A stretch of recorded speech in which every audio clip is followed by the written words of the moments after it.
karan roowanii takkanumaan roowanii kana jedhu.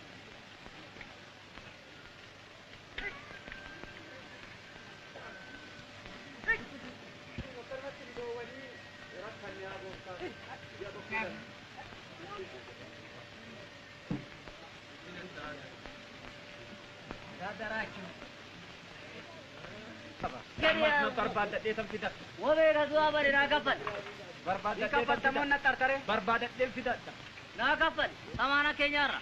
Dubbadhu. Rabbi sitti agarsiisu deeffadheera karaa naa ga'eera naa dhufaana eeggadha. Wabiidhaan qabee gade wabii isaa dabarsu malee kophaa isaa duwwaadhaa maati du'a. Gaafa kana qaxaroo waatii lama waamee wabii isaa dhiyeessee haa dabarfatee galu malee nufi isaati.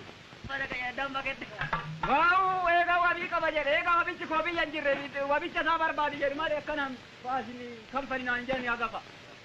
Nama wabii qabu eegate wabii keessan gaafa wabii sitti ammas yoo ta'e waatii waamee waati dhala